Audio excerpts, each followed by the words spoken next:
It's a nice sunny day when the commercial plane IA-42 starts its flight from Dallas to London with pilots William and Daniel. The trip starts smoothly, but after just a few moments, the flight instruments begin behaving in a strange way. William calls ground control for help, but they are told that the skies are clear and they should keep going. The pilots only get a second of relief because suddenly they see a huge storm right in front of them, yet ground control is sure that the storm wasn't there 5 seconds ago. They have no choice but to fly right through it, so William informs the passengers that they will be going through some turbulence. The plane starts shaking like crazy as the pilots fly it through the raging storm, which suspiciously glows as they pass through it. Soon the plane stabilizes and flies normally again, but the pilots are shocked to discover that the skies are completely dark, as if night suddenly arrived in seconds. William tells the passengers this is just a funny effect that happens when flying above the Bermuda Triangle as an excuse to keep them calm. However, the passengers worry anyway when they notice their phones and computers don't have a connection. In the cabin, most of the flight instruments are down as well and William is unable to make contact with ground control. Since the radar still works though, the pilots consider it enough to keep going for now. Meanwhile, the flight attendants hand out the refreshments and tell everyone not to worry because it was normal turbulence. Cameron chit-chats with two men who happen to be historians and learns they are traveling to London to analyze some recently discovered artifacts from the war. There's also an old man writing down every detail of what happens to him on his notebook. After a few moments, the pilots are unable to find any other aircraft on their radar, which is quite worrisome and could mean the storm blew them off course. William decides to fly the plane in a loop in order to find someone, but even after descending, they don't recognize any location. Suddenly something appears on their radar and at first they think it's a storm, but the truth is more disturbing. It's a bunch of fighter planes bombarding a city as if they were at war. The passengers immediately start panicking as they see buildings blowing up under the plane and fire all over the area, but the historians can't help noticing something curious. The pilots have no idea of what to do, but before they can discuss options, they suddenly see some fighter planes surrounding them. These fighters are ready to open fire on them, but thanks to the radar, the pilots manage to quickly fly the plane away from them and go higher in the sky. The passengers are getting nervous and demand explanations, so Cameron does her best to calm them down. Michael is too rude and aggressive and even dares to grab Cameron, but another flight attendant gets him to behave after threatening to tie him up. William keeps on trying to contact ground control to no avail, so he decides to descend again to try to figure out where they are. Daniel at first is wary because they may be attacked again, but William points out they're running out of fuel, so they need to solve this fast. At that moment, the historians tell Cameron they may know something and convince her to take them to see the pilots, unaware that Michael follows them and overhears the conversation. The historians tell the pilots that the fighter planes they just saw haven't been made since 1945 and belong to the Luftwaffe, the Nazi Air Force. William doesn't take them seriously and tries to kick them out, but the historians guess that the plane has lost all signals, so William decides to give them a chance. The historians theorize that the plane has traveled back to 1940 and they now are in the middle of World War II, and if they were brought here by an anomaly, then they must find another one that can send them back. The idea of time traveling still sounds stupid to William, so he sends them back to their seats and asks them not to tell anyone about their crazy theory. Michael also rushes back to his seat before they can see him, and when Cameron passes by, he tries grabbing her again, but Cameron gets intimating enough to make him let go. After she's gone, Michael begins keeping a close ear on the historians behind him, who are using their books and calculations to try to figure things out.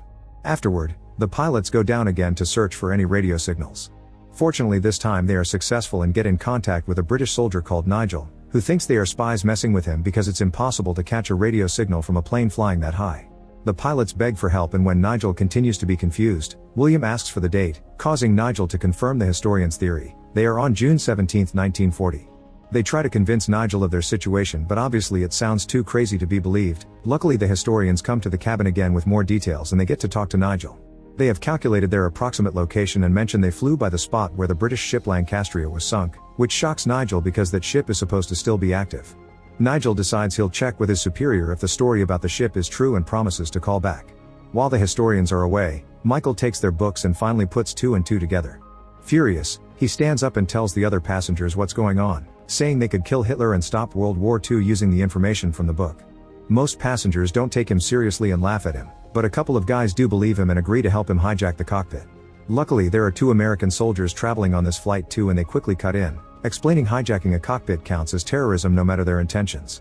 This triggers a fight that even the flight attendants join, and after a few hits are exchanged, the soldiers manage to overpower the hijackers and send them back to their seats before threatening everyone else into behaving. Minutes later, Nigel gets in contact with them and confirms that their information about Lancastria was right. In fact, their intel helped them rescue a lot of people, so now Nigel trusts them. However, he also mentions a few missions that have gone differently from what the historians know about the war, which means they are in an alternate version of the past.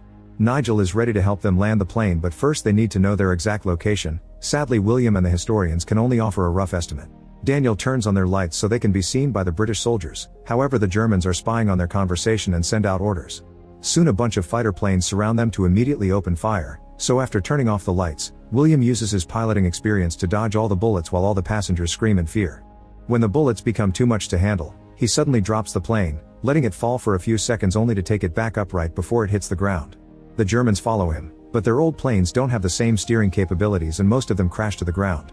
Unfortunately, 2 planes survive and shoot at the cabin, hurting Daniel and leaving a few holes in the plane. While William successfully flies them out of enemy reach, the flight attendants rush in to plug the holes and use their first aid knowledge to patch Daniel up.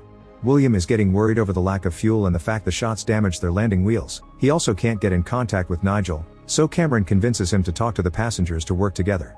Meanwhile, a superior tells Nigel that if he doesn't get news from his mysterious friends soon, they'll blow up the plane before it falls into the hands of the Germans. After leaving Daniel at the controls, William goes to talk to the passengers to finally confess the truth. He explains that he's trying his best to land the plane, but the recent attack damaged the landing wheel, so he will need help fixing it. Teresa reveals she's an engineer and accepts to come, inspiring a handyman called Hector to volunteer as well. William takes his new team to the plane's tail and thankfully Teresa manages to find the problem quickly, so she begins fixing it with Hector's help. When she's done, she manages to open the door, yet the wheel won't come down because there's something stuck on it. William volunteers to go down, but Hector says the captain is needed to fly the plane, so he'll do it instead. Hector carefully climbs on the landing wheel and uses a hammer to fix the issue. The wheel immediately begins moving and Hector has to hang on tight not to fall, but thankfully the wheel comes back up without anyone getting hurt. William rushes back to the cabin and with Daniel's help, they fly lower to get a radio signal again. They contact Nigel to mention they only have 80 minutes of fuel left, so they need to land as soon as possible.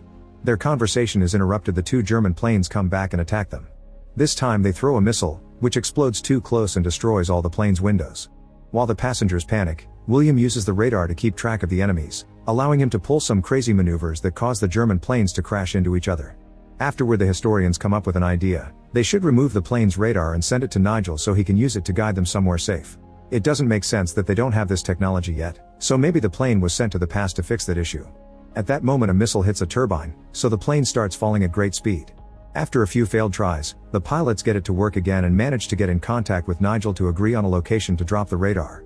Then it's revealed the missile came from the British, but Nigel tells his superior to stop the fire and go pick up the radar. On the plane, everyone works together to make the package. The old man reveals he bought some toy parachutes for his grandkids and donates them to the cause, and a few passengers hand in their USB batteries. Then they wrap the radar up in a bunch of clothes in a bag and connect it to the parachutes.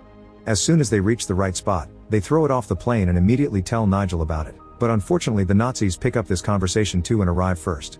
A German soldier begins climbing a tree to reach the package, but at that moment, a few soldiers from the British Army arrive and a gunfight ensues. Fortunately, the British have the upper hand and one by one they kill all the Germans to then successfully retrieve the package. The Nazis also send more planes after William's aircraft, and this time they land a shot on the plane's side, creating a big hole through which a few people fall.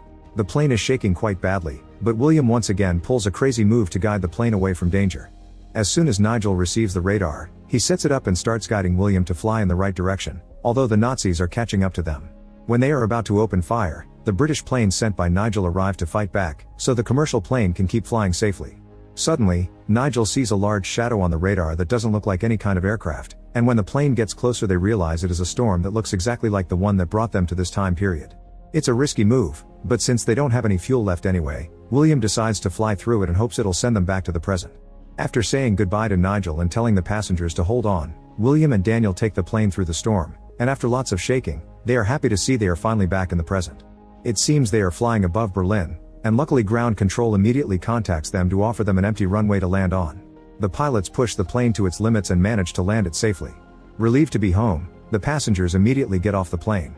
When William leaves the cabin, he finds the old man still on his seat writing in his notebook, which has a map that looks like the route they just followed and has been titled The Radar System That Saved Europe. When the old man closes this book, it's revealed his name is Nigel, meaning this is the guy who saved them back in 1940. Make sure to subscribe and turn on notifications so you can watch more videos like this. Thanks for watching.